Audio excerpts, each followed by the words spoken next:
Duane Duggan, Remax Boulder Video Podcast. 2018 is here, and that means that tax reform is upon us, and it's the first time since 1986 that something this sweeping has come across our tax laws. So today we asked Don Kaniecki to come. He's a CPA here in Boulder. I've known Don for probably 30 years or so.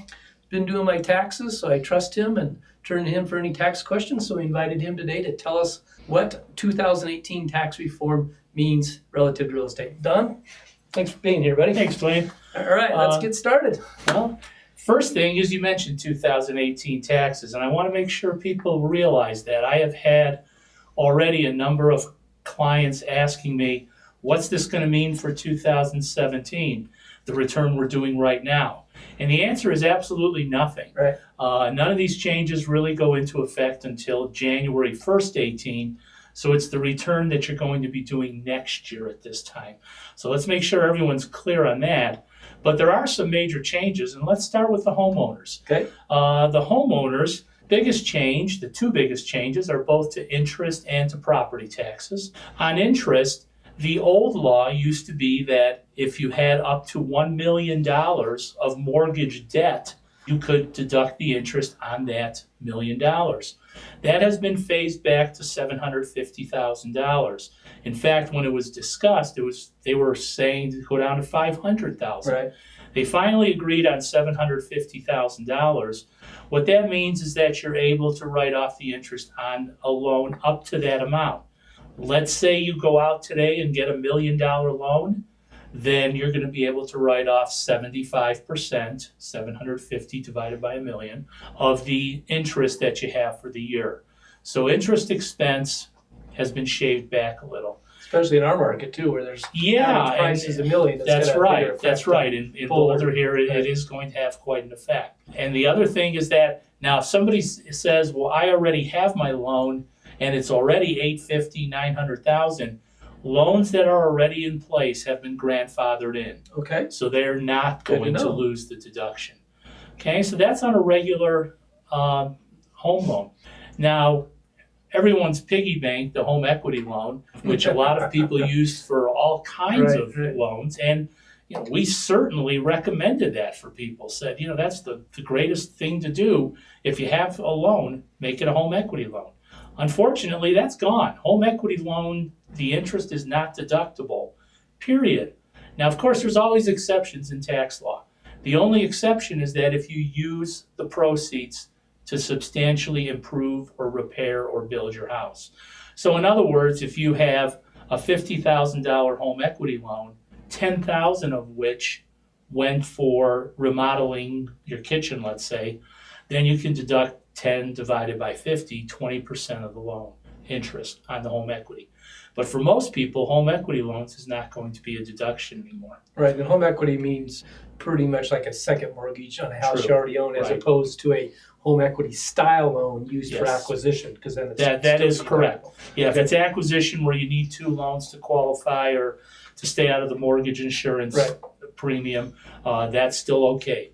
But this home equity loan that you get on subsequent equity of your house, that's no longer deductible. Okay. The other major change is on property taxes. And this is the one that probably got the most press right before December 31st. I know here in Boulder, we had people lining up at the courthouse to pay their property taxes. Well, the reason for that is because starting in 2018, the limitation for not just property taxes, but the combination of property taxes and state income taxes is going to be $10,000. So for a lot of folks, they're going to hit that limit. Right. And so the taxes over and above that amount are going to be non-deductible. I do want to qualify and make sure that people understand that this is on their personal residence only, the property taxes. So for instance, if somebody has a rental property or a property they're using for business or a property they're using as an investment property, that's still going to be fully deductible because that is a business expense. So it's just on your personal residence. Now, another thing that, again, I try to hit all the areas that people sort of hear about and try to clarify those. Again, folks have been saying, well, I heard that interest and taxes aren't even going to be deductible. I think what people are confusing is the fact that the standard deduction is going up dramatically. Right. For instance, for a married couple, it's going to be $24,000. The effect of that is going to be, especially let's say you get a taxpayer, maybe they're starting to get to where they're paying off some significant principal and their interest is actually fairly low. You take $10,000 in taxes, maybe another $10,000 in interest, they have $20,000 in deduction, they're a married couple, they're better off taking the $24,000 standard deduction. So we are going to see a number of people who, even though they're paying a mortgage, are not going to be itemizing deductions. That used to not happen, or it happened very rarely. But you're going to be seeing that happening quite a bit more. And it makes the rent versus buy analysis a little different than in the old days, too. Yeah, it really does. And you wonder, again, we, at least here in Boulder, seem to have rental properties and condominium and projects like that going up all over the place. And it'll be interesting to see what the effect's going to be on the type of properties that are going to be bought. Right. So a couple more things that I just want to mention before we move on to investors, but on the individual that relates to the homes. Selling a personal residence, the $250,000, $500,000 for a married couple exclusion on the gain, that has not changed at all. You have to live in the house 2 years of the last 5. The dollar amounts are the same. The years are the same. There was talk about changing it. That did not go through. That would have been good to have upped that because it's been that way for years. Well, and so they've been looking at that. And but anyway, there's been no changes on that. Right. And finally, this isn't directly about real estate, but moving expenses are no longer deductible. So if somebody moves here or somewhere else because of a job change, that is no longer going to be a deduction starting in 2018. And finally, casualty losses. Somebody, for instance, has a fire or a flood in their house. That is only going to be deductible when it's part of a presidentially declared disaster. So in other words, last year, a Houston, a Florida, that's going to be deductible. But I guess I'll say your run-of-the-mill casualty is not going to be. Like one of our forest fires or something. Yeah, exactly. Right. So that's kind of everything on homeowners. Okay, how about investors?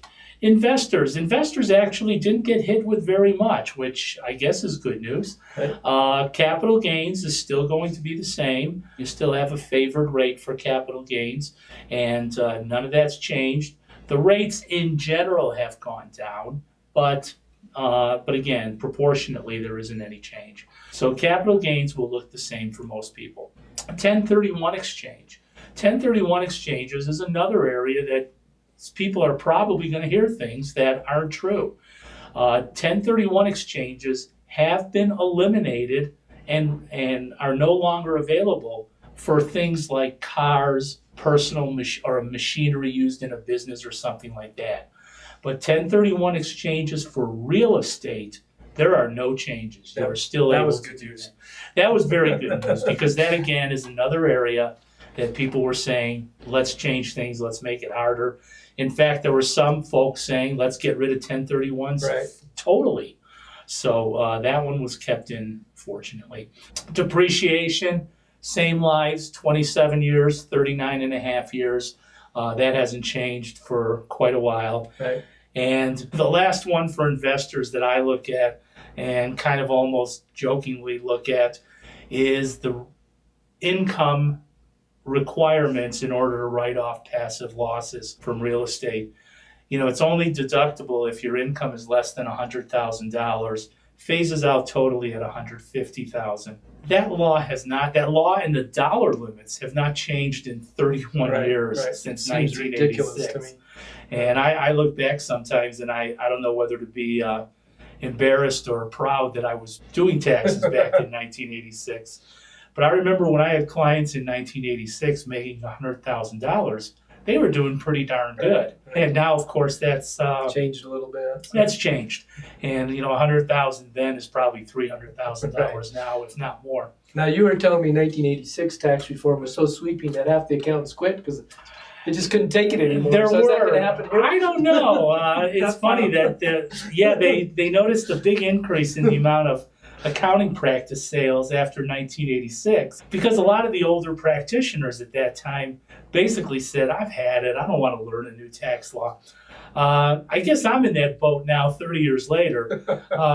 They're not quite as sweeping, so I'm not going to give up Not yet. going to give up yet. Yeah. So. Anything else that comes to mind that we should share with our folks? Not really. It's, again, a lot of things have happened. There's all kinds of things thrown in.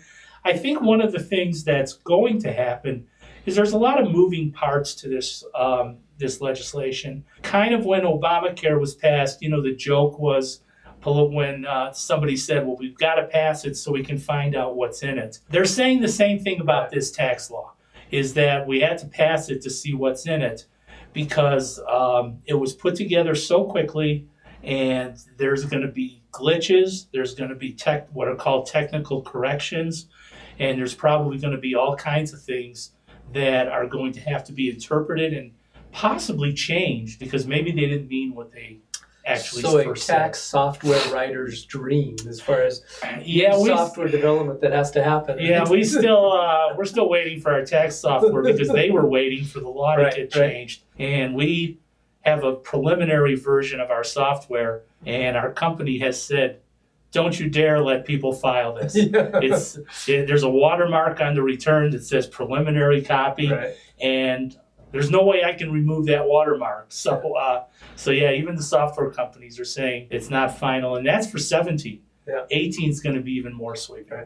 Don, now with all these changes, people are going to be calling accountants to get advice for 2018. How do they get a hold of you if they want? Well, we hope they're going to be calling us every time the tax law changes. It is good for business. People laugh even when the government says that they're going to simplify the law. Usually simplifying the law means a lot of phone calls for us. And if you do need to get a hold of me, my phone number is 303-881-0829. And you can also email me at dakcpa@aol.com. All right, Don, thanks so much for being Duane, here. thanks. Appreciate it. Duane Duggan, Remax Boulder Video Podcast, signing off.